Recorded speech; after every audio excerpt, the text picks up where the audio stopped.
Welcome to the Lynchburg Social, the show that's all about covering the issues surrounding our local community. I'm your host, Pim Katrin Grit. In this show, we're going to dive into a pressing social issue that affects our communities.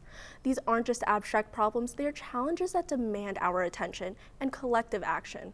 As we explore these issues, let's consider not only their causes and effect, but also potential solution and ways forward. Today, we're diving into a topic that demands our attention: domestic violence. Domestic violence is a pervasive issue that affects individuals and families across our city.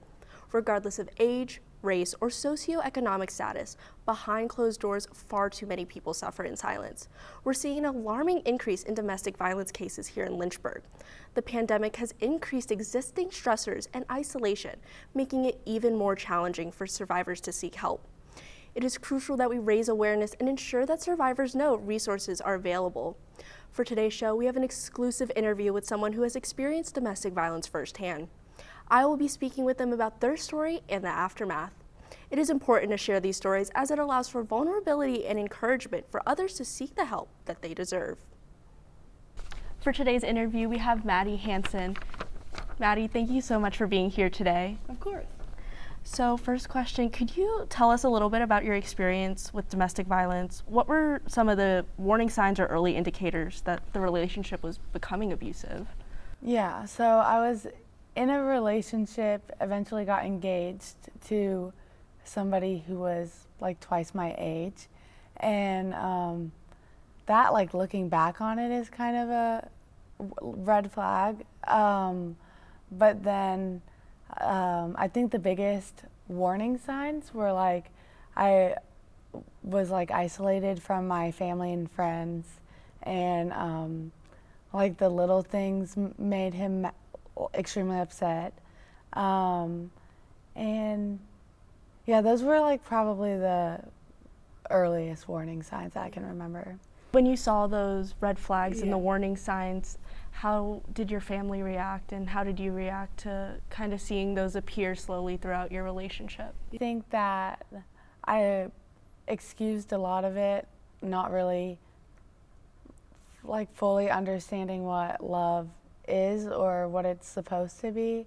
And so I excused a lot of his behavior as just like every relationship has fights, and like it's not as bad as I think it is, or like I'm just being dramatic. And I think like a lot of that verbiage I got from him, like he would say like, "You're so dramatic," and so I turned a lot of those things to be true. Yeah. How did you initially cope with the abuse? Did you feel comfortable seeking help or support from friends, family, authority, the community around you? Yeah. So like as far as family and friends, I had like a couple friends that knew about what was going on, and then and I leaned on them a little bit, and then like authorities, not really, just I guess if you want me to touch on it, I can later or now, but I really struggled with the like reporting it or dealing with the authorities, because it was like it's so hard to like legally prove domestic violence or any of the sorts. So, and a lot of times like court just makes it's just a little bit like traumatizing in and of itself. So so the authorities I didn't really use as a coping mechanism. And then like quite honestly, like I turned to like alcohol a lot to cope, which put me in a more vulnerable position in the end, because he was able to kind of use that, like me being under the influence and whatnot.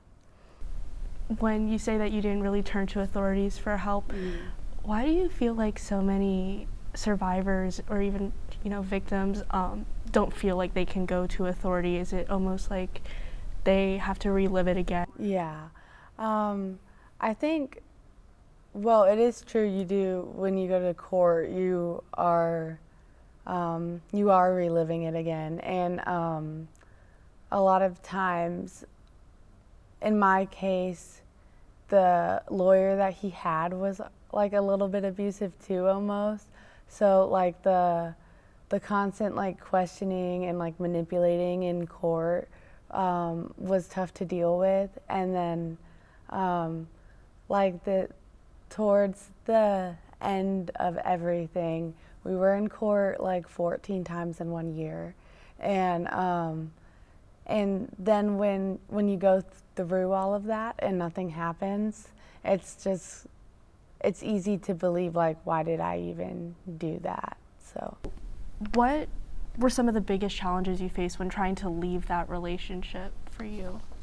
I think the biggest was like confidence and not having a plan. Yeah, I think if I would have had more of a plan and a support system, then maybe it would have been easier to leave. And like I say confidence just because at the time of going through all that, I didn't like understand that like there's so much more to being in a relationship, and I could have had so much more, and so I wish I would have known that then. How has your experience with domestic violence impacted your mental and emotional well-being? I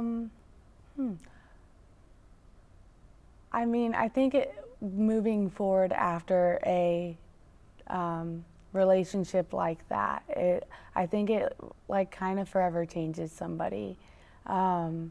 In that like everything I do today is like based off of being paranoid.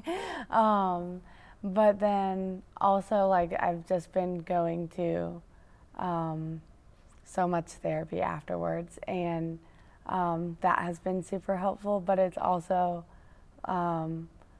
like strengthened my relationship with any kind of faith, because I really relied on that, and that's helped me a lot with healing that emotional and mental state that I was in. In what ways do you think our community here in Lynchburg could better support survivors and survivors of domestic violence? Yeah, I think the biggest thing is to just believe somebody when they tell you that they're going through it. My ex had like a really good reputation in Lynchburg, and so when I lost a lot of friends from leaving, and then when I eventually went to court, it was hard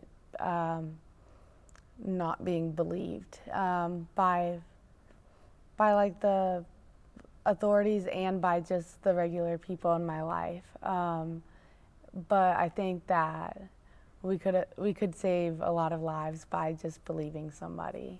Yeah. Are there any misconceptions about domestic violence that you've seen, either in your personal life or even people around you? I think that like the biggest one that comes to mind is like, why didn't you leave earlier? Like, I had a lot of people ask me that. I think that the reason I didn't leave earlier is because like, well, one, the abuse didn't start until really late on, but it progressively got worse. And then also, like I didn't have the confidence, like I said earlier, to really know that I could, or that I would be safe, or like what life was gonna look like after that. I thought like that was the best I was gonna get. So I stayed for way too long, obviously, but I'm glad that I finally got to the point of like not going back. Yeah. What are some of the things that he said to you, did to you that was abusive? So it started out small, like it would just be those like little comments, like of like you're not worth anything, or like nobody else would love you, and like the comments like kind of turned into like ended up getting bigger, and like he would just like push me if he was mad, or like he would slap me and say like it was my fault, and then eventually it ended up like him trying to like stab me in my front yard. So like I guess that is like the progression of it all, is like, because for so long you can justify it and be like, everybody gets in fights and says things they don't mean, and then it just like slowly got worse. Yeah. As we reflect on the impact of domestic violence in our community, let us reaffirm our commitment to supporting survivors, holding perpetrators accountable, and working together to create a future free from violence and fear. If you or a loved one find yourself in this position, it is important that you reach out to resources like the YWCA. You can reach them at 434-528-1041 or the Virginia Legal Aid Society at 866-534-5243. It is not enough to simply acknowledge these problems. We must actively work towards solutions that promote fairness, equality, and opportunity for all residents. By standing together and taking meaningful action, we can build a stronger, more inclusive community for generations to come. Thank you for tuning in to the Lynchburg Social. Tune in next time where we will be talking about the high unemployment rates. I'm your host, Pim Catron-Gritt.